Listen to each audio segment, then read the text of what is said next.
आज हम पढ़ेंगे 2.1 में अम्ल एवं क्षारक के रासायनिक गुणधर्मों को समझना। ठीक, इसके अंतर्गत है प्रयोगशाला में अम्ल एवं क्षारक। तो प्रयोगशाला में अम्ल और क्षारक को देख लेते हैं हम। ठीक, इसमें दिया गया है क्रियाकलाप 2.1। बताया गया है कि विज्ञान की प्रयोगशाला से हाइड्रोक्लोरिक अम्ल, विज्ञान की प्रयोगशाला से हमें लेना है। यहाँ पर बताया गया है कि हाइड्रोक्लोरिक अम्ल यहाँ पर लेना है। ठीक, इसके बाद सल्फ्यूरिक अम्ल यहाँ लेना है। ठीक, इसके बाद बताया गया सल्फ्यूरिक अम्ल के बाद नाइट्रिक अम्ल यहाँ लेना है। ठीक, नाइट्रिक अम्ल के बाद आप देखेंगे एसिटिक अम्ल यहाँ लेना है, सोडियम हाइड्रोक्साइड लेना है।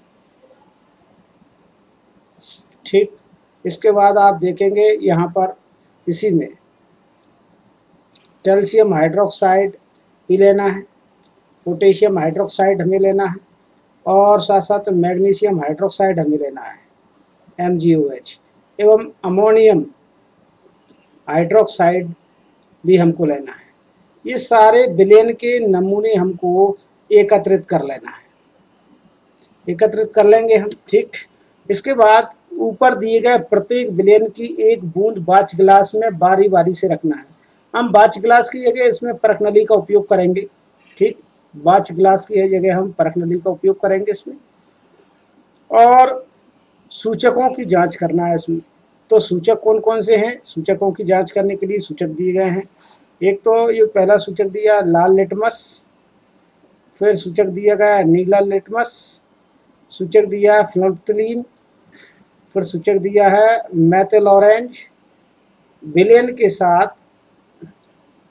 लिए गए विलयन के रंग में क्या क्या परिवर्तन होते हैं, ये हमें जानकारी वहां से एकत्रित करना है।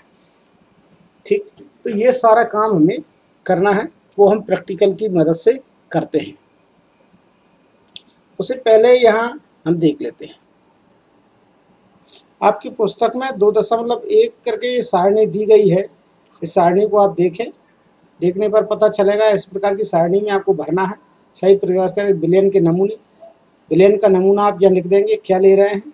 ठीक ना, sodium hydroxide, potassium hydroxide, magnesium hydroxide, ये सारे विलयनों के नाम लिख देंगे। फिर लिटमस विलयन में उसका विलयन के साथ क्या क्रिया हुई, नीले लिटमस में क्या क्रिया हुई, फिनोप्थलीन के साथ क्या क्रिया हुई, और साथ साथ में मेथिल ऑरेंज के साथ में क्या क्रिया हुई, ये सारी जानकारी आप लिख देंगे।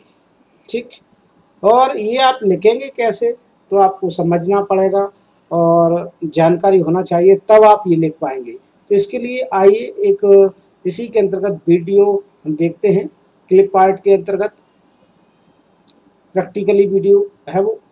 ठीक, जिसे हम देखेंगे। यह सबसे पहले आप देख रहे होंगे ये विलयन लिए गए हैं।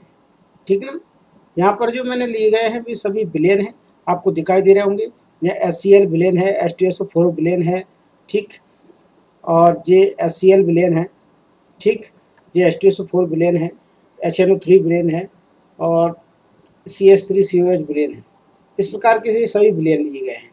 विलयनों के बारे में आपको जानकारी दी जा रही है। तो ये आपका HCl विलयन हो गया, ये H2SO4 विलयन है, ये HNO3 विलयन है, ये CH3COH विलयन है।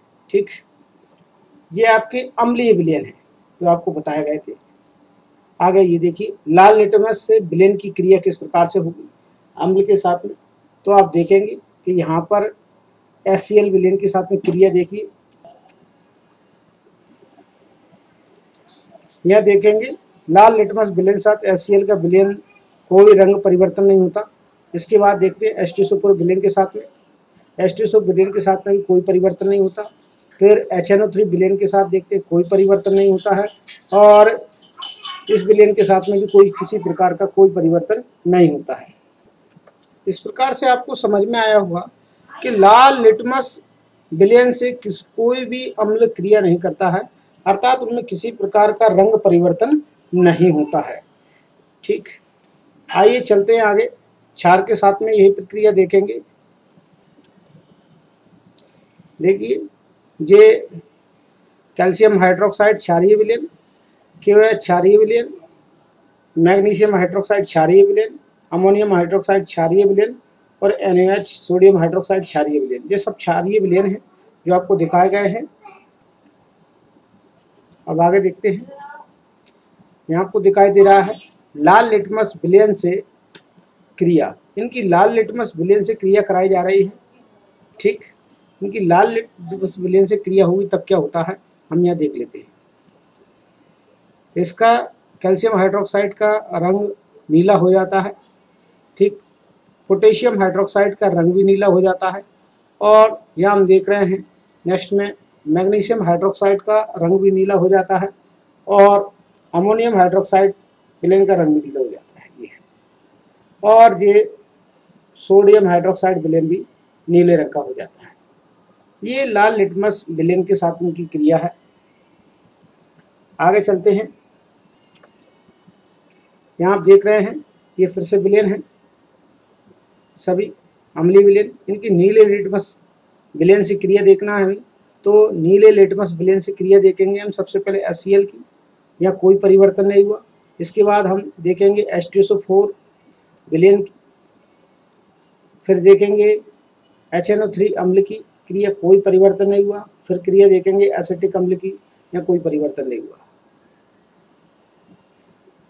अब यहाँ जैसे ही इसमें नीले लिटमस का विलयन डाला, यहाँ HCl में परिवर्तन हो गया, लाल रंग का दिखाई देने लगा। अब जैसे ही नीले लिटमस का विलयन हम H2SO4 विलयन में डालेंगे, तुरंत लाल रंग आ गया। अब HNO3 विलयन के साथ में जब हम इसमें लिटमस विलयन डालते हैं तो ये लाल रंग का हो जाता है। उसी प्रकार से नीले लिटमस विलयन जब एसिटिक अम्ल में डालते हैं तो ये भी लाल रंग का हो जाता है। आपको समझ में आ गया होगा किस प्रकार से नीले लिटमस विलयन के साथ में अम्ल का विलयन लाल हो जाता है। ठीक, आगे चलते हैं।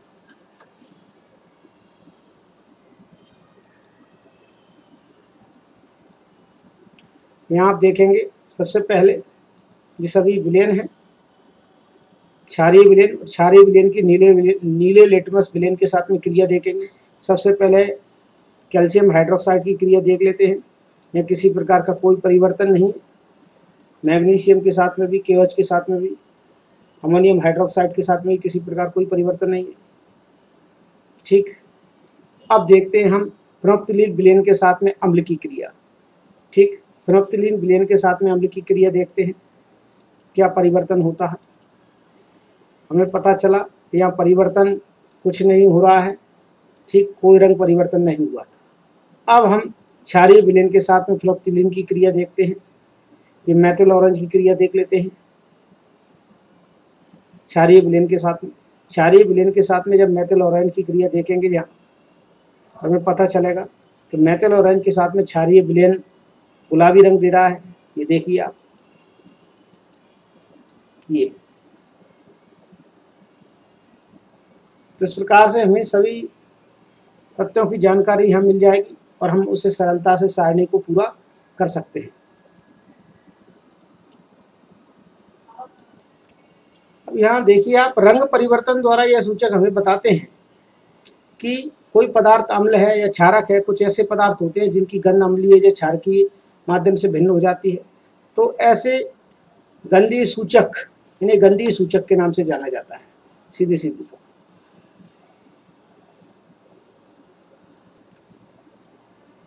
यहाँ आप देख रहे होंगे कि सबसे पहली बात तो कि रंग परिवर्तन के द्वारा सूचक हमें बताते हैं कोई पदार्थ अम्ल है, क्षार है। कुछ ऐसे पदार्थ भी हैं जो गंध के द्वारा अम्लीय का प्रदर्शन करते हैं, और कुछ ऐसे पदार्थ हैं क्षारक के द्वारा भी गंध का प्रदर्शन करते हैं। तो ऐसे पदार्थों को ऑल्फैक्टरी इंडिकेटर या गंधीय सूचक के नाम से भी जाना जाता है। आइए इनमें से कुछ सूचकों की भी हम जांच करेंगे, लेकिन जांच करने के लिए हमें क्रियाकलाप 2 पर चलना पड़ेगा, और क्रियाकलाप 2 का अध्ययन हम अगले वीडियो में करेंगे। ठीक, और यदि आप मेरे चैनल पर नए हैं तो आप मेरे चैनल को सब्सक्राइब कर लीजिए प्लीज़। और आपको जब सब्सक्राइब करेंगे तो उसमें बेल नोटिफिकेशन को भी आप बेल को भी दबा दीजिए, जिसके कारण वीडियो के जो नोटिफिकेशन है आपको सबसे पहले प्राप्त हो जाएंगे।